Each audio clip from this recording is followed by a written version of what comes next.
So Keep Knoxville Beautiful was formed in 1978 in preparation for the 1982 World's Fair.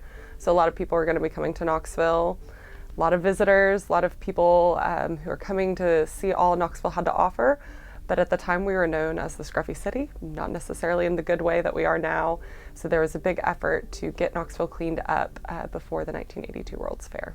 Yes, so we do litter cleanups primarily around Knoxville. So we organize and host our own. We also loan out litter cleanup supplies to volunteers, such as litter pickers, trash bags, vests, gloves, road safety signs.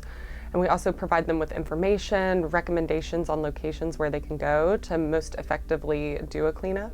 But over the years, we've really grown our volunteer base. We've really grown our impact in terms of the amount of litter we've been able to pick up and the wide range of places we're able to reach in Knox County. So we have an Adopt a Road program, and we have a lot of groups that work in the county.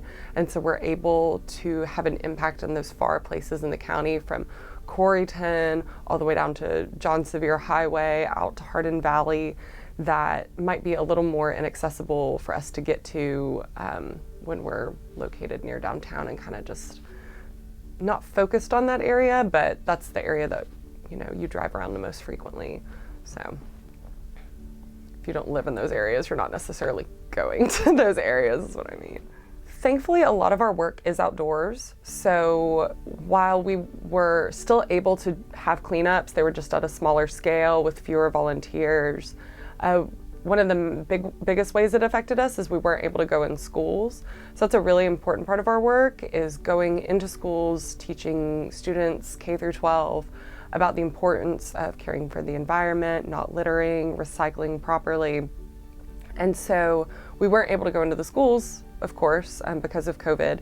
And so we adapted by creating Go Green boxes. And so they were little boxes that we had that we would send to schools that would have some kind of activity to teach the students about the environment, about sustainability. And so that was the biggest impact, but we were able to adapt and find a way that we were still reaching those students without us physically being in the schools. Right, so so education is a big portion of what we do, so we can clean up litter all day long, but we believe that if we're not teaching the future generations about the importance of not littering, cleaning up litter, recycling, reducing the use of single-use plastic, that this problem is just going to continue. It's not going to just disappear by us cleaning up everything. So when we go into schools, we talk to kids a lot about litter and recycling, and we engage them in fun ways with crafts or activities, games, and just get them really excited about caring for the environment so that those lessons become ingrained in them at a very young age. We work with a lot of elementary age students who already know so much about recycling and know that its importance. So really just engaging them with those conversations further. And they're usually very open and receptive, and they're things they already know, but just kind of further reiterating that. And so that's a really important part of our work. Yeah, so every year we're growing. So I believe in 2021 we had about 390 cleanups that year, and in 2022 we had 415. So it increases a little bit more every year. We have a really engaged volunteer base. Our events grow and grow each year.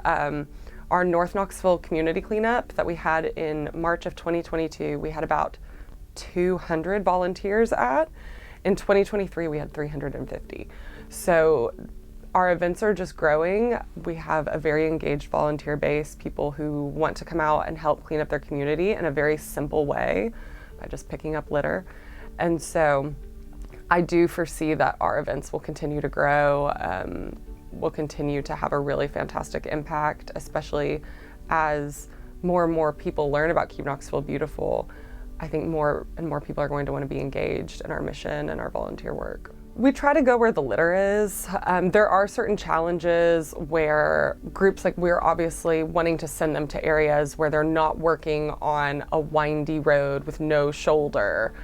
So we do send groups a lot to parks because parks are very safe in terms of you're not working on a roadside. There's usually a decent amount of litter. But we do try to scout roads where there are sidewalks and a heavy amount of litter.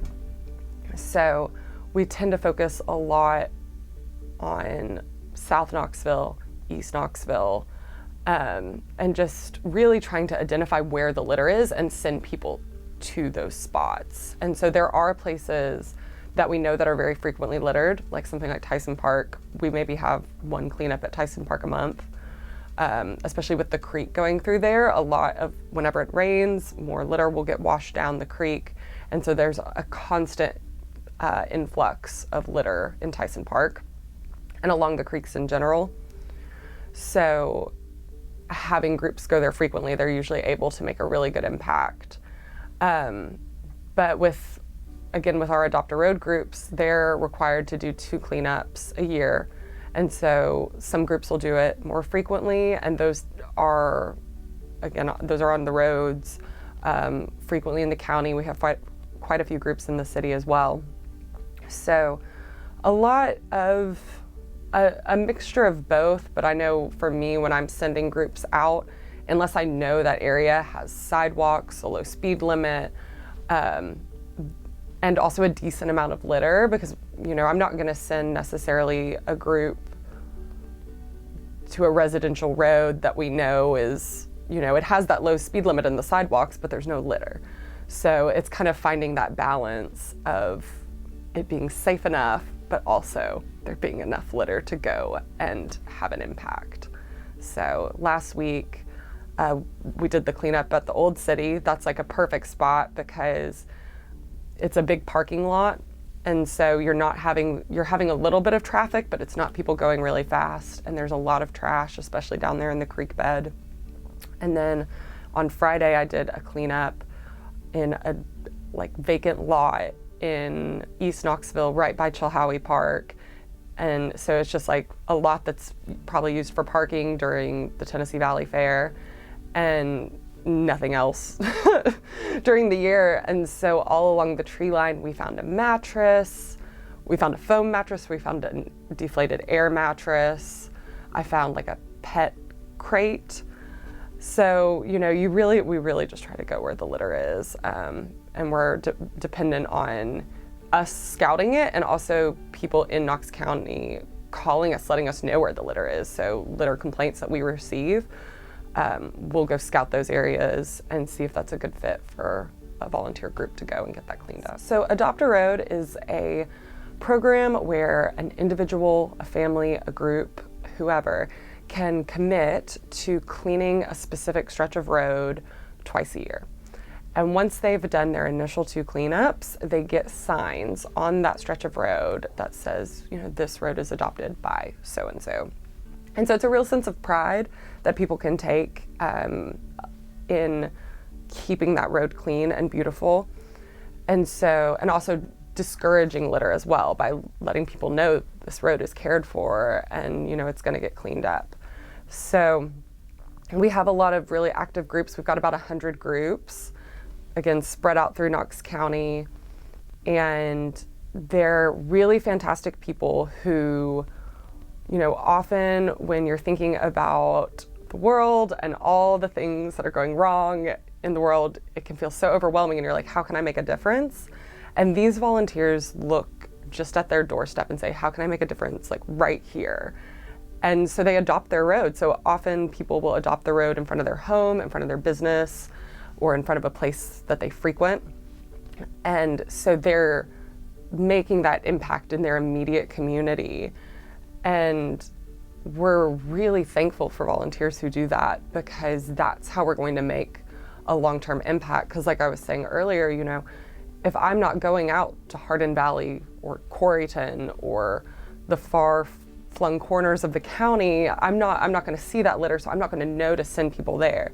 And so having the volunteers who see the litter in their own community and say, I'm going to clean this up, that's how we make such a fantastic impact all throughout the county. So one thing that Keep Knoxville Beautiful is really hoping to grow in the future is our beautification efforts. So we have this one arm of the litter pickup. So going into an area that is blighted and picking up the litter. but we also want to look at how can we prevent litter in the future. And so one thing that we are interested in developing is this idea that if you were to take an abandoned lot and say,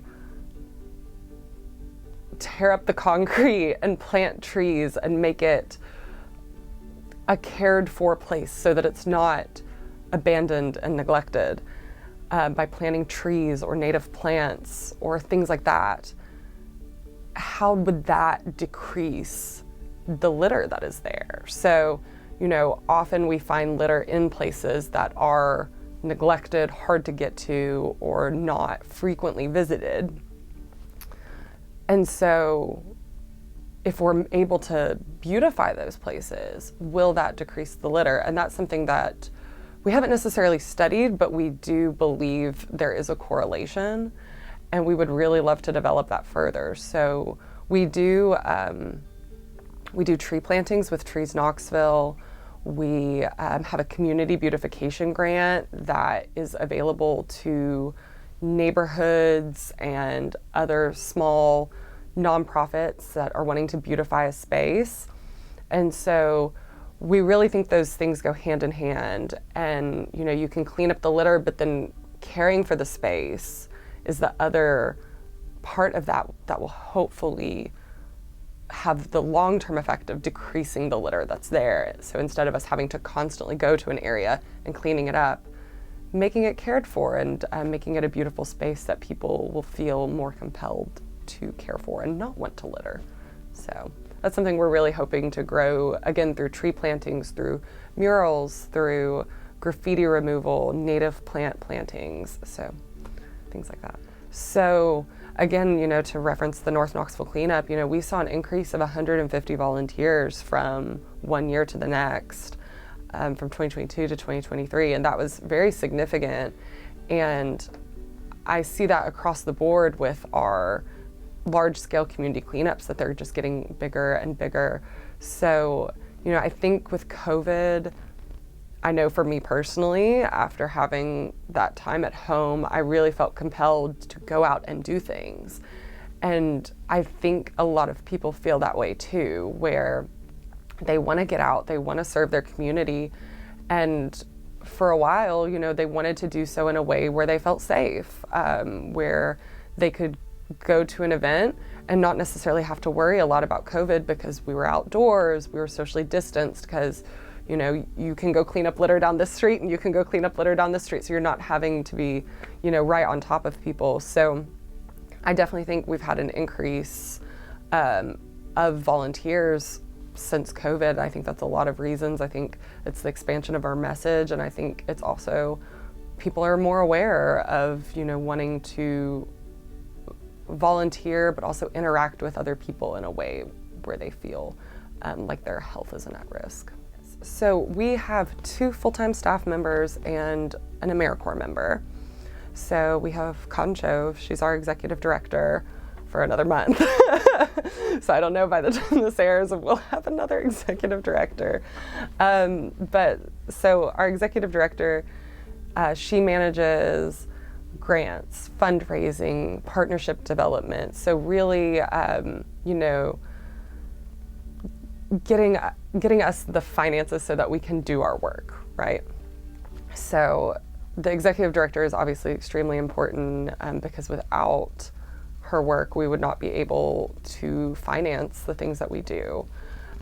So we have our big fundraiser, which is Orchids, and she planned that, and it was a very successful event where we had a lot of people who were engaged and came to the Orchids, which are beautification awards, where we honor different properties around town that are beautifying Knoxville, whether that is through their architecture, through their sustainability efforts, or their grassroots campaigns to beautify a neighborhood or a park, whatever it might be.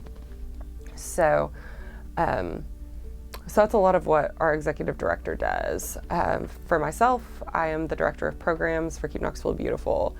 And so a lot of my work is really engaging with the volunteers for the litter cleanups. So I plan the large-scale litter cleanups. We have 3 community cleanups a year. We do North Knoxville in March, South Knoxville in April, and East Knoxville in September.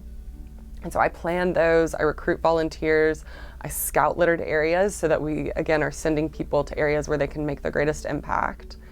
And I also coordinate the loaning out of the supplies, finding areas to send groups, knowing where to go. And I also manage our Adopt a Road program. So again, coordinating with those groups, making sure that they have the supplies, that they know where they're going, and also making sure that they're staying active. And so that's a lot of my day-to-day work. I also will get to participate in some programming, outreach, things like that as it comes up, especially, so like on Wednesday this week, I went to a career fair because our program coordinator, he already had a commitment that day, so I was able to help out with that. And then we have Nick Merrick, who is our program coordinator, our AmeriCorps member, and so he does a lot of the day-to-day programming. So going into the schools, talking to kids about the importance of caring for the environment, leading cleanups, just things like that. So really on the ground programming, really engaging with people, getting them excited about caring for the environment. So it's very, very important work. I like to think, so Con, she does the funding so that I can plan the cleanups and plan the events, and then Nick is the one who gets to actually go out and really spread our mission through Knoxville. So in 2022, we had 400 cleanups, and we have 3 staff members. So if staff was trying to do 400 cleanups a year, that's the only thing we would ever do. So we're very reliant on volunteers to actually go out and do the litter cleanups. So we coordinate them, we give them the tools and the information, and then our volunteers actually go out and do that work. Hi, I'm Grace Harden. My name's Ella. I'm Ainsley. I'm volunteering today because it is very important to keep our environment clean and nice for the years to come, and to make sure that we are giving back to the environment as it gives to us. I'm volunteering with the Volunteer Impact Academy for the University of Tennessee, Knoxville. And I'm volunteering today because it's one of the requirements for VIA, but also I think it's important to volunteer because I think that serving others is the rent you pay to live on earth, of all things. It's not just money, it's not for money, it's never for money, it's never for self-fulfillment, except for those that you're doing it for. I'm volunteering today with Keep Knoxville Beautiful because I do it through University of Tennessee, and I'm new to Knoxville, so I like to keep this new community clean and happy and safe, and it's just a fun time to be with people and get to know the city. So a big portion of what our volunteers do is litter cleanups. Again, 88,000 pounds of litter picked up in 2022 by the assistance of 5,000 volunteers. So that's a major portion, but we also have other opportunities such as tree plantings. So in January and February of this year, we had about 5 or 6 tree plantings with Trees Knoxville, and that was mainly what we were focused on because that's the time of year to plant trees. And then this summer, we're going to do a couple of graffiti removal events. So focusing on removing unwanted graffiti from buildings, and again trying to beautify those spaces so that hopefully it will discourage both graffiti and litter in the future. So a lot of different opportunities for our volunteers, primarily focused around litter cleanups, but we also have the beautification aspects as well that come up through the year. One of the most rewarding things has been getting to know the volunteers.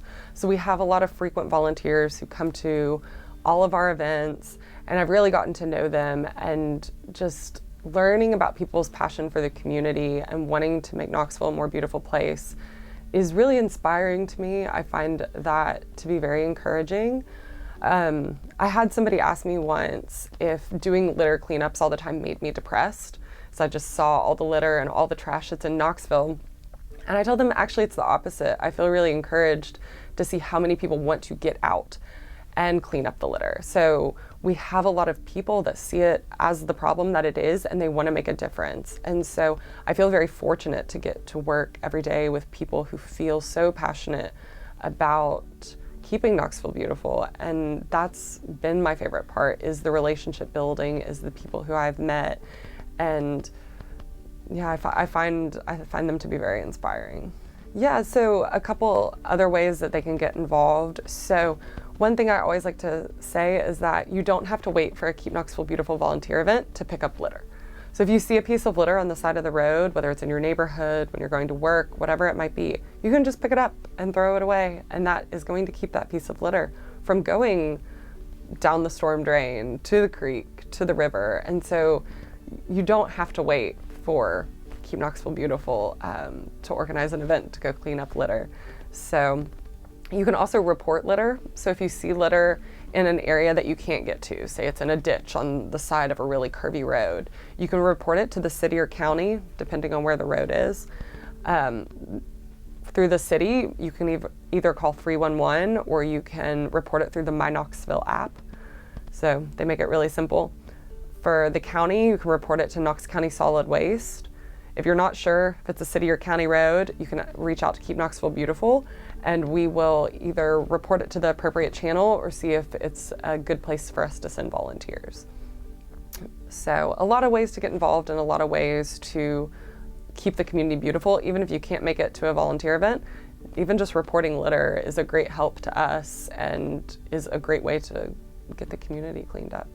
Yeah, so we have volunteer events every month, so we are always happy to have first-time volunteers, repeat volunteers come to our events.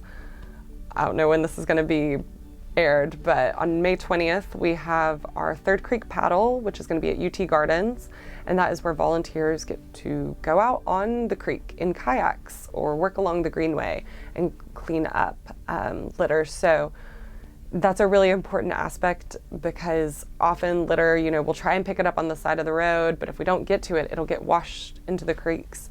And so we want to get that litter out before it gets to the Tennessee River. So doing this creek cleanup is a really important job of, removing that litter before it gets to the Tennessee River. So that's on May 20th, and we'd love for people to come if they can.